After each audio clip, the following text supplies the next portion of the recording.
Terima kasih, kita kembali bersama Damai Saku yang mengangkat tema tentang kesyirikan di era modern. Kita akan lanjutkan lagi untuk mendengarkan pertanyaan berikutnya akan disampaikan oleh Bapak Beki.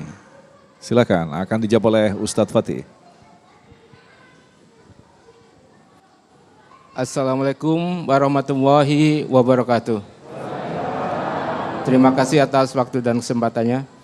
Nama saya Pak Beki, saya warga Vida Bekasi, Taman Durian, termasuk jamaah Masjid Al-Araf ini. Pertanyaan dari saya, kebiasaan di para pedagang konvensional, biasanya begitu mereka ketemu pembeli pertama, mereka selalu mengusahakan agar pembelian pertama itu jadi, dan setelah bahkan ada beberapa yang rela menjual dengan harga modal ataupun harga merugi demi pembeli pertama itu jadi.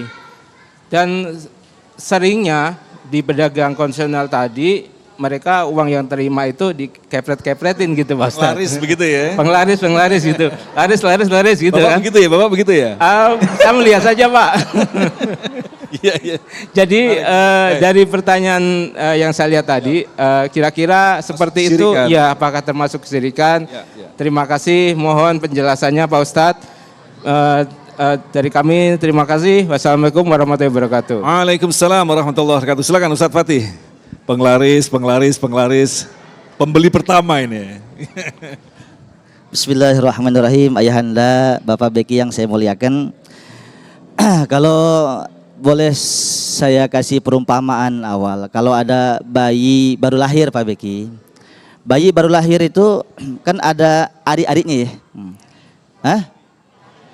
Kan saya ngomong gitu Bu, ilaha illallah, heran saya mah. Iya, ari-ari kan dipendem tuh Bu, betul? Betul? Suka pakai bolham kan? Sama aja Bu, lampu, lakinya siapa sih nih? Kalau niatnya agar hewan buas, kucing dan sebagainya nggak ngorek-ngorek, maka itu boleh. Tapi kalau niatnya nanti masa depannya biar cerah, nah itu jadi musyrik karena masa depan urusan Allah. Betul Bu? Betul Pak? Jadi tergantung niatnya. Sekarang ada pedagang, umpamanya ya Pak, tukang bakso. Udah lewat depan rumah kita, Mang, kadia. Dia mundur Pak, tapi yang mundur itu orangnya, gerobaknya di sono. Kok kagak dia bawa Mang, capek ya? Enggak, syariat saya ini mah, coba itu. Ini musyrik namanya. Tapi kalau sekedar dia katakan, saya capek Bang, saya ambil aja, mboten nopo-nopo. Sekarang penglaris ya Pak, dikasih harga murah, biar narik yang lain. Kemudian dapat penglaris, uang penglaris dikepretin. Laris manis Tanjung Kimpul, dagangan gua laris, duit ngumpul. Kalau itu sekedar untuk nyari berkah, saya ingat banget nih, Abu ya. Mualim Syafi'i Azami bilang itu masih kagak apa-apa itu mah. Biar iktisab, biar dia nular, masih boleh itu mah. Tapi kalau niatnya yang buat laris di lantaran niat uang nih, nah itu namanya paham kebendaan. Jadi kalau syirik itu tadi kata Ki Agung, kata Abu ya, seperti semut hitam, sangat tipis, tergantung kita punya hati. Tujuannya Pak ya. Terima kasih. Wallahu a'lam bishawab. Menarik sekali. Baik, terima kasih. Selanjutnya kami persilakan kepada Ibu Yuyum yang akan dijawab oleh Kiai Syarif Madaji. Bismillahirrahmanirrahim. Assalamualaikum warahmatullahi wabarakatuh. Saya Yuyum. Pertanyaannya Kiai, apa ikhtiar kita untuk menambah ketauhidan kita agar terhindar dari kemusyrikan di era modern ini?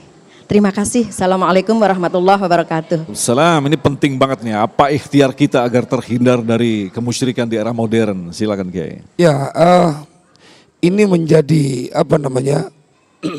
tugas kita. Kita harus berikhtiar.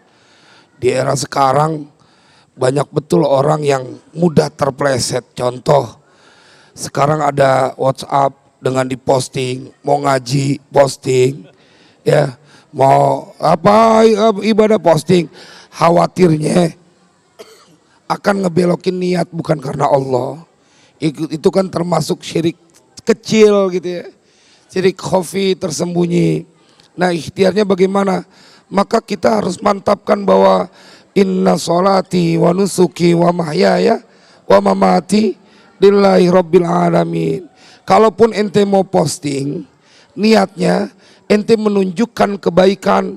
Siapa tahu dari melihat ini banyak orang pengen berbuat kebaikan. Kalau ada orang serta-merta ngatain ente ibadah, kegiatan ngaji pakai diposting-posting, riya. So tahu ente. Riya tuh urusan kita sama Allah. Kita yang tahu. Boleh jadi ada orang melakukan itu. Orang posting bikin dosa, bikin kedurhakaan aja berani terang-terangan. Ente nggak komentarin. Giliran orang posting masalah kebaikan, ente bilang riya. Ini kan sesuatu yang kekeliruan bikin orang jadi takut untuk undangan pengajian, untuk ngajak bersedekah, untuk ngajak berbuat kebaikan yang lainnya. Nah, ikhtiarnya bagaimana? Engkau harus meniatkan segala gerak, ucapan apapun yang kau lakukan. Itu tadi, inna sholati wa nusuki wa mahyaya wa mamati lillahi rabbil alamin. Karena begini Mas Agung, di dalam Al-Quran tuh Allah ceritain manusia tuh kalau lagi susah emang gampang ingat Allah. Tapi giliran senang mereka lupa sama Allah. Fa'idha rokibu fil fulki da'allaha mukhlisina lahuddin. Falamma najjahum ilal barri idahum yusyrikun. Pada saat mereka berada di atas kapal, takut sama air lautan, da'allaha mukhlisina lahuddin. Mereka berdoa kepada Allah dengan ikhlas. Tapi begitu kami selamatkan mereka ke daratan, falamma najjahum ilal barri idahum yusyrikun. Begitu sampai ke daratan, mereka syirik lagi, menyekutukan Allah lagi. Tapi menarik nih, kalau kita buka tafsirnya, kita akan ketemu sosok manusia yang dia adalah putranya Abu Jahal. Namanya Ikrimah bin Abu Jahal. Dia pada saat Fathu Makkah, dia lari, takut dieksekusi. Dia lari, dia naik kapal, dan kemudian terjadi ombak besar. Dia bilang, wahai para kaum, berdoalah minta keselamatan kepada Allah, Tuhan yang sebenarnya. Kalau kita selamat, aku akan beriman kepada Allah dan Rasulnya. Itu orang yang dia tidak menyembah Allah, masih tahu bahwa segala sesuatu dalam kehendak Allah. Yang sembayang dari akil balik sampai waya gini masih suka silaturahim ke dukun. Silaturahimnya ke dukun. Supaya apa? Jadi orang kaya. Akal sehatnya mati. Lo lihat dukunnya aja hidupnya susah. Kalau dia bisa bikin ente kaya, dia duluan yang kaya.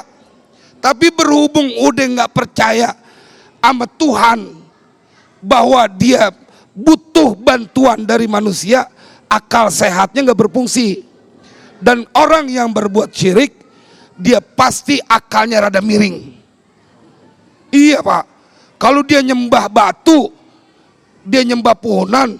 Dulu kan di zaman Rasulullah yang pertama kali disuarakan adalah masalah ketauhidan. Orang kaya kafir Quraisy, yang kaya dia bikin patung dari emas, setengah kaya dari perak. Yang sebelum miskin dia dari kayu. Yang udah miskin dari adonan.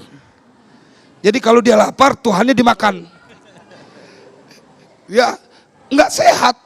Lu yang bikin duit lu, kemudian lu sembah. Itulah bahaya dari kesyirikan. Dia tidak lagi mengenal bahwa semua dalam kendali Allah. Padahal itu yang datang ke dukun hafal ayat kursi. Allahu la ilaha illa huwal hayyul qayyum la ta'khudhuhu sinatu wala naum lahu ma fis samawati wa ma fil ard. Kelar urusan, milik Allah semuanya. Kalau ente datang kepada Allah, kelar semua urusan. Maka materi ini menjadi sebuah pencerah buat republik ini untuk kembali kepada ketauhidan. Amalkan agama yang kau yakini. Dan kita sebagai orang Islam tidak pernah akan menoleh ke kiri dan ke kanan, karena tidak ada yang bisa mendatangkan satu bencana, mendatangkan satu manfaat illa biiznillah. Bismillah, walhamdulillah, wal khairu wasyarru bimasyiatillah. Nah, Kiai, kalau kita kembangkan dari pertanyaan menarik ini, kita tahu kita hidup di era modern yang serba instan. Semua menginginkan jawaban yang cepat. Celakanya, orang-orang sekarang yang lemah agamanya memang membutuhkan jawaban yang cepat. Buktinya saya tanpa doa pun juga bisa terjadi. Artinya dengan tadi pakai mangkok lah, pakai apa, pakai cabai dan sebagainya. Mereka tidak memedulikan adanya Tuhan, adanya aturan, yang penting itu terjadi. Ada solusi. Nah, ini memang kalau menurut catatan bahwa munculnya kearifan lokal adalah keyakinan yang disepakati bersama. Makanya Al-Quran juga menyindir, kalian mengikuti nenek moyang kalian yang tidak pernah diajarkan. Nah, ini menjelaskannya seperti apa, Kiai?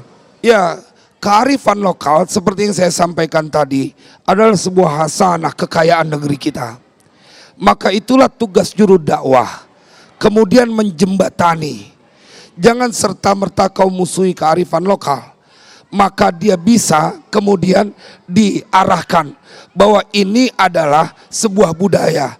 Segala yang menentukan adalah Allah. Kalau kita langsung pakai keras, pakai cincin nggak boleh. Terus kemudian karena pakai jimat, dia bilang nggak boleh. Itu banyak musuhnya. Tapi dibilang jimat ente, dia berfungsi kalau Allah yang berikan itu pertolongan. Itu yang perlu kita sampaikan.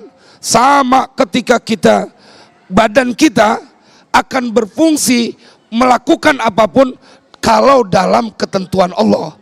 Kalau Allah nggak tentukan, hatta makanan di depan kita, kalau Allah nggak tentukan, kita nggak bisa untuk mengambil makanan itu. Nah, itu mungkin Mas Agung buat menjembatani kearifan lokal, budaya yang tidak kemudian membuat engkau terpuruk kepada kemusyrikan, maka itu tidak masalah. Kayak tadi tuh, duit dikepret-kepretin.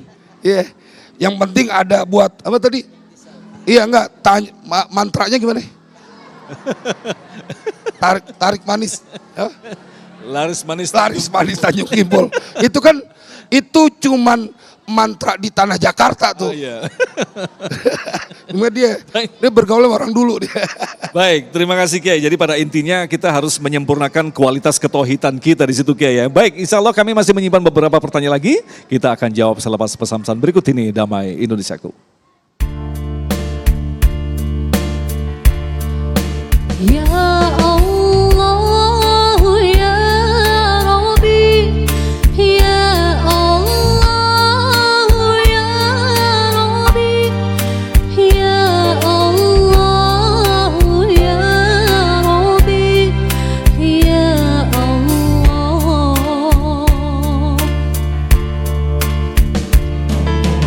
ya Allah, jangan kau coba